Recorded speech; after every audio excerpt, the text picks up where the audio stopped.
Bonjour à toi, j'espère que tu as fait le plein de vermifuges car prépare-toi à découvrir la voie de infection.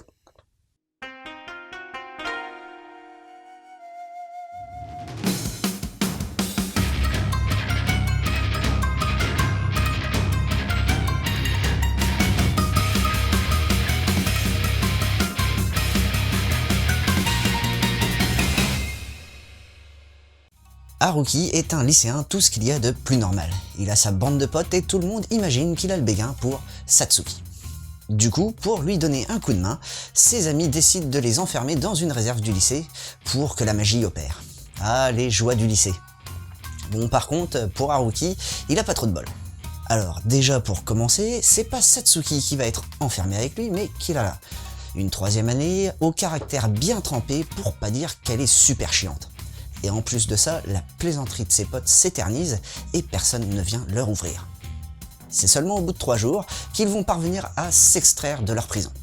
Seulement voilà, en 3 jours, le monde a radicalement changé car des porteurs s'attaquent à la population et infestent toute la ville.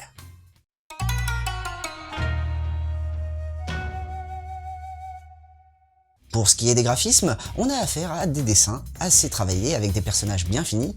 Bon, certes, les personnages féminins ont un trait un peu stéréotypé, mais bon, on va revenir là-dessus un peu plus tard. Au passage, l'auteur a pas mal poussé les détails jusqu'à retranscrire certains détails des semelles de chaussures des personnages, ainsi que pas mal de motifs sur les culottes.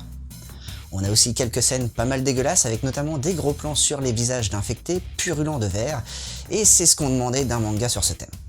Pour ce qui est du Nemo, on retrouve un découpage un peu stylé shonen avec pas mal de superpositions et de gros plans qui permet une narration bien dynamique.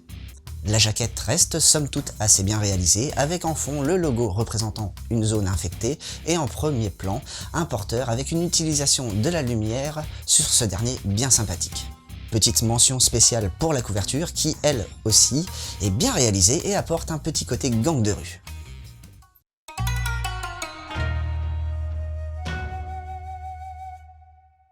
Infection est une réalisation de Oikawa Toru et c'est sa deuxième publication.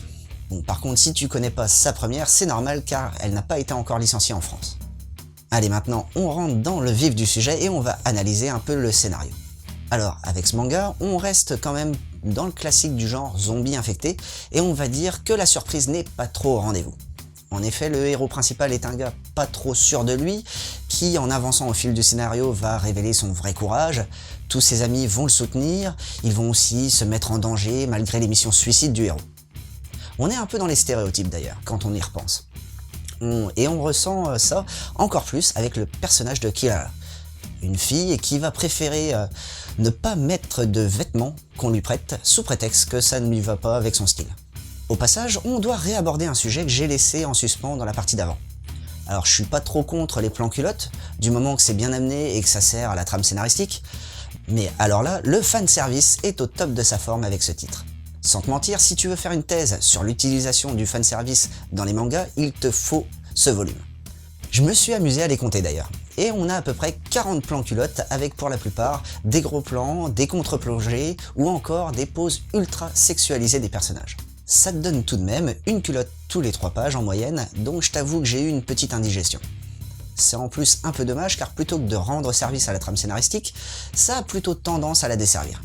Et du coup, l'auteur s'est un peu tiré une balle dans le pied.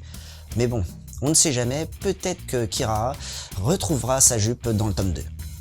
Si t'es fan des invasions zombies dans les lycées, je te conseillerais de te pencher sur le titre Igai de Semura Tsukasa, où des lycéens vont alterner entre être zombie et redevenir humain. Ensuite, dans les classiques du manga zombie, on a I Am a Hero de Hanazawa Kengo, où le personnage de Hideo va se retrouver dans un Tokyo où les humains ne sont plus trop ce qu'ils étaient avant. Et enfin, pour terminer, High School of the Dead de Sato Daisuke, où un groupe de lycéens s'est regroupé afin de survivre à l'apocalypse zombie. Et voilà, c'était Boubou, j'espère que cette chronique t'aura plu et surtout donné l'envie de lire Infection.